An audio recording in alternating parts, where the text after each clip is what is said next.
Shalom, Bapak Ibu yang dikasihi Tuhan. Selamat malam, senang sekali bisa berjumpa kembali di kelas Bible Study Online CK7. Kita pada malam hari ini akan sama-sama belajar dari Hosea 6. Dan sebelum kita mulai pembelajaran kita pada malam hari ini, saya mengajak Bapak Ibu untuk masuk dalam hadirat Tuhan. Kita memuji dan menyembah Tuhan. Dan kita minta urapan Tuhan itu turun atas kita semua sehingga kita dimampukan untuk sama-sama belajar akan kebenaran firman Tuhan. Mari kita sembah Dia. Koryawata shanda karawata sikika karyawata sikika. Kami sembah Engkau Tuhan, kami tinggikan nama-Mu. Terima kasih Tuhan, Engkau Allah yang hidup.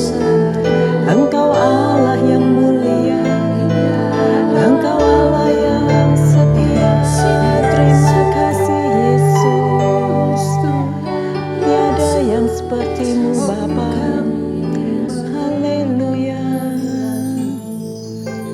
haleluya. Ku buka mataku dan lihat wajah-Mu, ku terkagum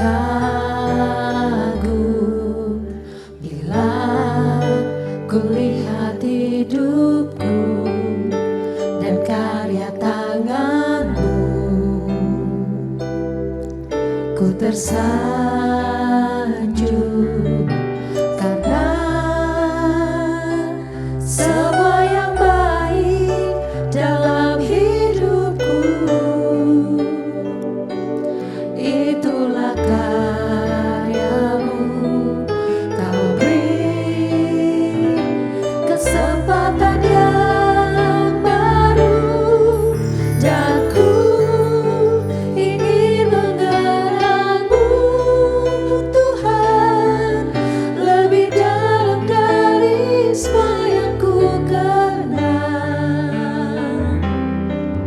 Tiada kasih yang melebihi-Mu, ku ada untuk menjadi penyembah-Mu.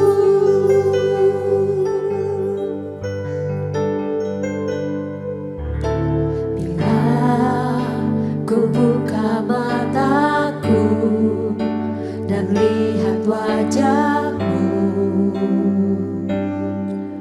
ku terkagum bila ku lihat hidupku dan karya tangan-Mu. Ku tersanjung karena semua yang baik dalam hidupku. Itulah karya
menyembahmu dalam roh dan kebenaran.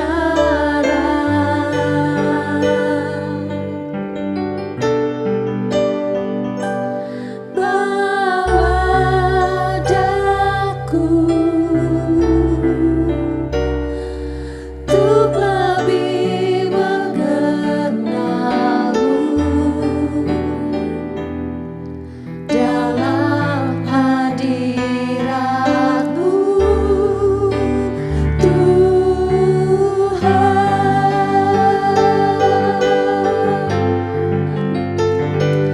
Jadikanku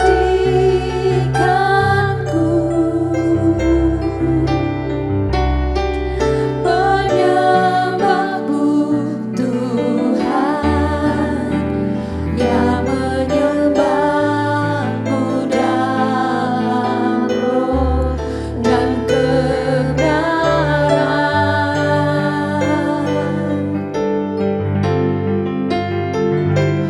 Bawa daku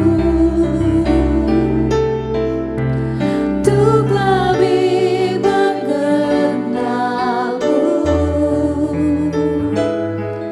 dalam hadiratmu, Tuhan.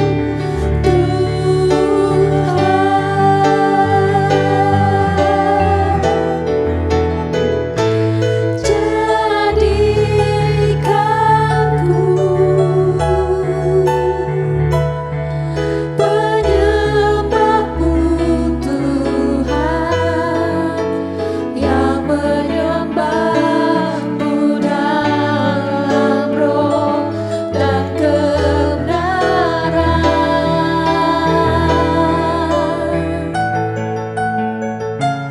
Bawa daku untuk lebih mengenalmu dalam hadiratmu, Tuhan.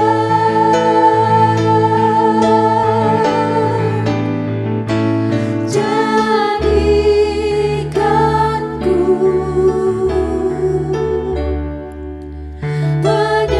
penyembahmu, Tuhan, yang menyembahmu dalam roh dan kebenaran.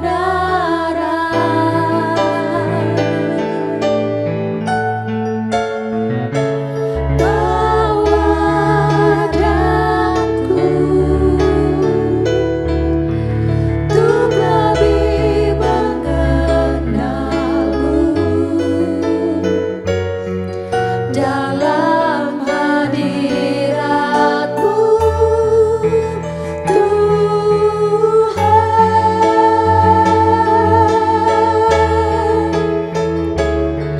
Dalam hadiratmu, Tuhan.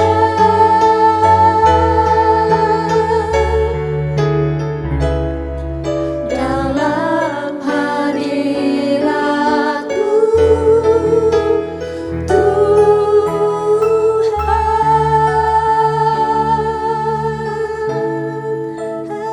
Korea wata shanda kara wata sikiko. Haleluya. Benar Bapa, bawa kami Tuhan terus lebih dalam Bapa, di dalam hadirat-Mu, di dalam menyembah-Mu Tuhan. Biar kami dapat Tuhan dimampukan untuk menyembah di dalam roh dan kebenaran. Sehingga hidup kami Tuhan semakin intim dengan Engkau, semakin serupa dengan gambaran Kristus. Terima kasih Bapa, terima kasih untuk puji-pujian yang begitu indah ini Tuhan. Biarlah ini semua boleh menjadi dupa yang harum Bapa, dan ini semua boleh menyenangkan hati-Mu. Terima kasih Bapa, terima kasih. Tuhan, jikalau sebentar lagi kami akan belajar mengenai kebenaran firman-Mu yang terdapat di dalam kitab Hosea ini, Tuhan. Ajar setiap kami, Tuhan, untuk mengerti apa yang menjadi isi hati-Mu, Tuhan. Dan ajar kami, Tuhan, bukan hanya belajar dan mendengar saja, Tuhan, tetapi setiap kami biarlah boleh menjadi pelaku-pelaku firman-Mu. Berbicaralah ya Tuhan, karena kami siap mendengarkan. Ajar kami, Tuhan, supaya kami siap, Tuhan, melakukan apa yang menjadi kehendak-Mu dalam kehidupan kami. Urapi kami semua, urapi hamba Tuhan, supaya setiap apa yang hamba sampaikan itu semuanya berasal daripada-Mu. Terima kasih Bapa, kami siap belajar hanya di dalam nama Tuhan Yesus. Mari kita yang siap belajar, sama-sama katakan amin. Shalom. Sekali lagi saya ucapkan selamat datang untuk Bapak Ibu yang baru saja bergabung di kelas Bible Study Online CK7 pada malam hari ini. Nah, hari ini kita akan sama-sama belajar di kitab Hosea yang pasalnya ke-6. Di dalam kitab ini kita akan sama-sama belajar bagaimana kehidupan bangsa Israel pada zaman Hosea. Dan bagaimana Hosea menegur apa yang telah diperbuat oleh bangsa Israel. Karena pada saat itu mereka telah berbuat banyak sekali kejahatan dan mereka telah menolak apa yang Tuhan telah ajarkan dalam kehidupan mereka. Saya akan bacakan ayat demi ayat dan di tengah-tengah itu saya akan menjelaskan apa yang menjadi maksud firman Tuhan dari kitab Hosea 6 ini. Kita akan mulai dari ayat yang pertama. Karena ini ayatnya nggak terlalu banyak, jadi saya akan bacakan. Di ayat pertama dikatakan, mari kita akan berbalik kepada Tuhan, sebab dialah yang telah menerkam dan yang akan menyembuhkan kita, yang telah memukul dan yang akan membalut kita. Ia akan menghidupkan kita sesudah 2 hari, dan pada hari yang ketiga ia akan membangkitkan kita, dan kita akan hidup di hadapannya. Marilah kita mengenal dan berusaha sungguh-sungguh mengenal Tuhan. Ia pasti akan muncul seperti fajar. Ia akan datang kepada kita seperti hujan pada akhir musim yang mengairi bumi. Nah, di dalam panggilan yang lain di pasal yang 6, Hosea memberikan satu kepastian bagi umatnya bahwa sekalipun Allah menghukum dosa, namun Allah tetap memiliki kerinduan untuk menyembuhkan dan memulihkan kondisi setiap umat yang telah dipilihnya. Karena begitu besar kasih Tuhan kepada bangsa Israel, kepada umat pilihan Tuhan. Tetapi yang Tuhan inginkan adalah pertobatan yang sungguh-sungguh. Pertobatan yang benar-benar mendatangkan pembaharuan dalam kehidupan rohani setiap umat manusia. Sehingga setiap kita dimampukan untuk lebih dekat, untuk lebih mengenal Tuhan dan tidak melakukan dosa yang sama itu kembali. Karena di pasal sebelumnya, di pasal Hosea yang ke-5, itu dikatakan bahwa pertobatan bangsa Israel itu pura-pura. Pertobatannya itu cuman apa yang tampak di luar aja, tapi bukannya dari dalam hati. Sehingga di pasal yang ke-6 ini Hosea menerangkan bahwa kalau umat bangsa Israel, umatnya itu benar-benar bertobat dan benar-benar sungguh-sungguh berbalik dari jalannya yang jahat, maka Tuhan akan memulihkan kondisinya dan menyembuhkan semua penyakitnya. Dan setelah kita melakukan pertobatan yang sungguh-sungguh itu, maka Allah akan mendatangkan berkat yang itu diibaratkan seperti hujan. Yang akan mengairi, yang akan membasahi seluruh bumi, dan juga akan mengairi dan membasahi kehidupan rohani mereka yang selama ini sudah kering. Dan hujan atau air itu melambangkan dari firman-Nya, dari Roh Kudus. Hujan di musim semi adalah hujan yang turun di musim membajak atau menanam. Dan ini melambangkan bahwa karya Roh Kudus yang terjadi pada saat di dalam perjanjian yang lama. Dan hujan di musim dingin, yaitu hujan yang turun di musim menuai. Dan ini melambangkan Roh Kudus yang bekerja di masa sekarang atau di zaman gereja Tuhan pada saat ini. Di ayat 4 dikatakan, apakah yang dapat kulakukan kepadamu hai Efraim? Apakah yang akan kulakukan kepadamu hai Yehuda? Kasih setiamu seperti kabut pagi dan seperti embun yang hilang pagi-pagi benar. Sebab itu aku telah meremukkan mereka dengan perantaraan nabi-nabi. Aku telah membunuh mereka dengan perkataan mulutku, dan hukumku keluar seperti terang. Nah, Bapak Ibu yang dikasihi Tuhan, di ayat keempat dikatakan bahwa kasih setia Tuhan di dalam bahasa Ibrani atau bahasa asalnya itu adalah hesed. Nah, kasih setia Tuhan itu melambangkan perjanjian Tuhan dengan kita, dengan umatnya itu seperti perjanjian yang kudus, yang kekal, yang setia, yang mulia. Akan tetapi, bangsa Israel yang mengakui mengasihi Tuhan Allah itu seperti justru kabut pagi dan embun yang cuman menguap sementara. Ada, tetapi dia menguap karena kenanya sinar matahari atau panasnya dari matahari. Begitu juga adalah kasih dari bangsa Israel yang cuman dangkal, yang cuman sementara, kadang ada, kadang nggak ada. Kalau seandainya kena sesuatu yang panas, kena sesuatu yang terkontaminasi, maka embun itu akan hilang, kabut itu akan hilang. Kita harus senantiasa di dalam kehidupan ini juga menguji setiap kita. Bagaimana kasih setia kita kepada Tuhan? Bagaimana kasih kita kepada Tuhan? Apakah kasih kita itu bisa dalam segala kondisi? Atau cuma dalam keadaan baik-baik saja, maka kita mengasihi Tuhan. Tetapi mungkin di dalam keadaan kita terjepit, tertekan, seperti embun yang kena panasnya sinar matahari, mungkin kasih setia kita kalau kena masalah jadi hilang. Nggak ada Tuhan-Tuhanan lagi, nggak ada ibadah lagi, nggak ada pelayanan lagi. Jangan sama seperti bangsa Israel yang memiliki kasih yang begitu dangkal, yang hanya mementingkan diri mereka sendiri. Tetapi kita juga harus punya komitmen di dalam Tuhan bahwa sekali Yesus tetap Yesus. Nggak selamanya jalan itu mulus, nggak selamanya hidup ini mulus. Tetapi biarlah setiap kita tetap belajar untuk mengasihi Tuhan meskipun kondisi kita diperhadapkan dengan masalah. Karena nggak selamanya kita ada di atas, roda itu selalu berputar. Kadang-kadang Tuhan izinkan ada sesuatu yang terjadi dalam kehidupan kita, tetapi biarlah setiap kita tetap memiliki hati yang penuh kasih mengikuti Tuhan dengan segala kondisi.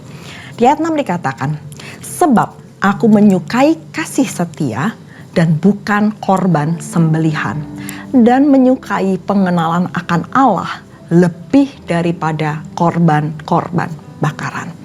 Ayat ini menyambung dari apa yang kita pelajari di pasal sebelumnya, bahwa bangsa Israel berusaha memberikan korban sembelihan. Mereka membawa korban bakaran, tetapi Tuhan tidak mengindahkan mereka. Tuhan gak datang kepada apa yang mereka korbankan. Karena apa? Karena Tuhan telah meninggalkan mereka. Tuhan telah pergi dari mereka.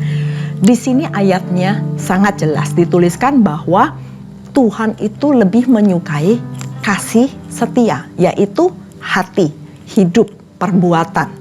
Kasih dan kesetiaan kita itu yang lebih disukai oleh Allah Bapa. Bukan korban sembelihan.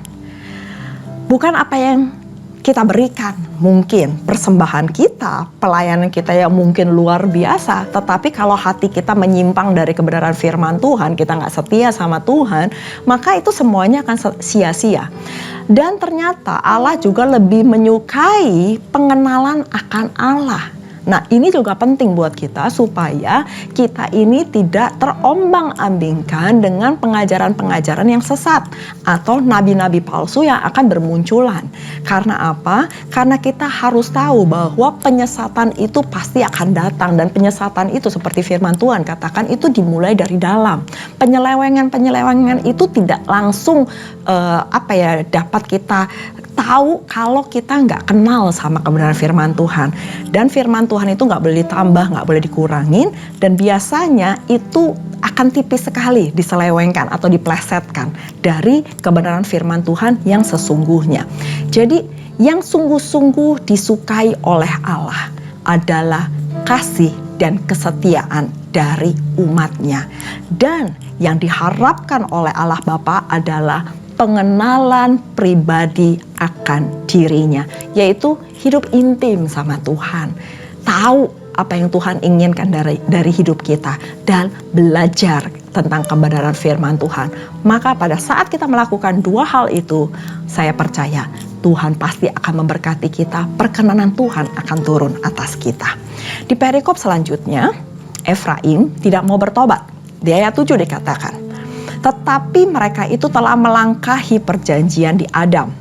Di sana mereka telah berkhianat kepada aku. Gilead adalah kota para penjahat, penuh dengan jejak darah. Seperti gerombolan menghadang, demikianlah persekutuan para imam. Mereka membunuh di jalan ke Sikem. Sungguh mereka melakukan perbuatan mesum. Di ayat 10 dikatakan, di antara kaum Israel telah kulihat hal-hal yang mengerikan. Di sana ada Efraim bersundal dan Israel menajiskan diri. Juga bagimu, hai Yehuda, telah ditentukan penuaian apabila aku memulihkan keadaan umatku. Nah, dalam perikop ini di ayat yang ke-7 sampai yang ke-11 dengan judul Efraim tidak mau bertobat, melambangkan jatuh bangunnya rohani dalam kehidupan kita sehari-hari. Kadang-kadang kita tahu kebenaran firman Tuhan, tetapi kita memilih untuk gak mau bertobat. Nah, ini sebenarnya hal yang wajar untuk setiap manusia itu jatuh dan bangun, karena firman-Nya juga tertulis. Bahkan orang benar pun itu bisa jatuh, namun orang benar jatuh dia akan bangun kembali, akan bangkit kembali. Nah, semua ini kita masih berjuang Bapak Ibu ya. Tetapi jikalau ini terjadi terus-menerus, kita melakukan kesalahan yang sama, kemerosotan demi kemerosotan, kita nggak pernah berusaha untuk bangkit, maka seharusnya kita juga introspeksi diri. Dan kita harus mulai berbenah sehingga kita meninggalkan kemerosotan itu dan kita bangkit kembali. Nah, teks ini dimulai dengan kata-kata tetapi mereka. Nah, apa maksudnya dengan tetapi mereka?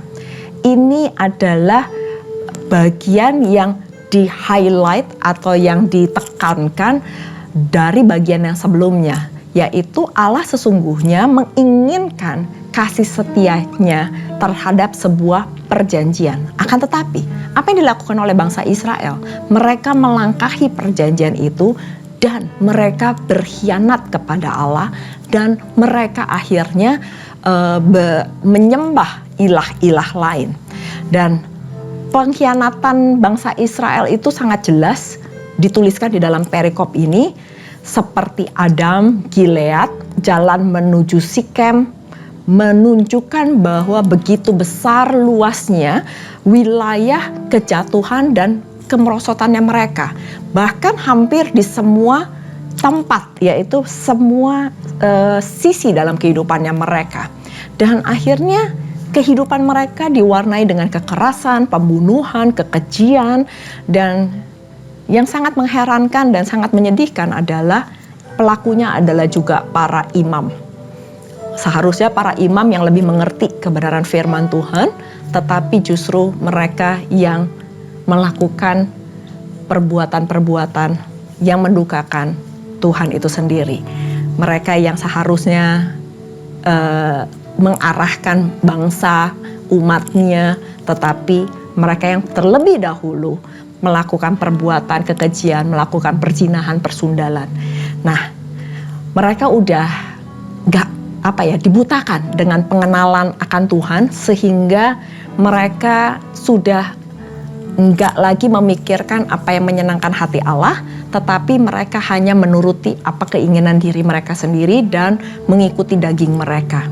Dan mereka lupa bahwa Tuhan sesungguhnya tahu semua apa kejahatan mereka. Mereka nggak bisa nutupi dengan korban bakaran, mereka nggak bisa nutupi dengan perbuatan-perbuatan ritual mereka, akan tetapi Tuhan yang menilik hati. Bapak Ibu yang dikasih Tuhan, ini adalah satu teguran buat kita semua bahwa dimanapun kita berada, kita harus tetap melakukan firman Tuhan. Khususnya mungkin bagi hamba-hamba Tuhan, para pemimpin, orang yang lebih tahu banyak akan dituntut lebih besar, lebih banyak. Sehingga hati-hati dengan apa yang kita lakukan. Hati-hati dengan hidup kita. Hati-hati dengan perbuatan kita. Karena mulai dari pemimpin, mulai dari yang tahu banyak, mulai dari mungkin yang melayani, itu jikalau mereka melakukan sebuah kekejian di mata Tuhan, maka pengikut-pengikutnya, umatnya, jemaatnya juga akan mengarah ke sana. Pertanyaannya adalah, bagaimana kehidupan kita pada saat ini? Apakah kita tetap taat dan setia kepada Tuhan? Apakah korban bakaran kita, korban sembelihan kita itu harum di hadapan Tuhan dan Tuhan berkenan atas semua apa yang kita persembahkan di hadapan Tuhan? Atau justru Tuhan ternyata telah meninggalkan kita? Jangan anggap rendah apa yang Tuhan inginkan, tetapi apa yang kita perbuat dalam kehidupan kita sehari-hari, baik itu di dalam keluarga, pelayanan, pekerjaan, kita harus pikirkan apakah itu menyenangkan hati Tuhan, apakah Tuhan berkenan dengan apa yang kita lakukan, karena semuanya itu hanya bagi Tuhan, oleh Tuhan, dan hanya untuk Tuhan. Mari kita berdoa. Terima kasih Bapa untuk pembelajaran kami pada hari ini. Kami belajar Tuhan bahwa Tuhan itu lebih menyukai kasih setia. Tuhan lebih mengharapkan kasih setia dari kehidupan kami, bukan dengan apa yang kami persembahkan.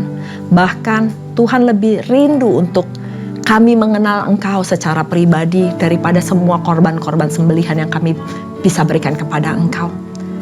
Karena kami tahu Tuhan yang menilik hati, Tuhan yang mengetahui setiap kehidupan kami.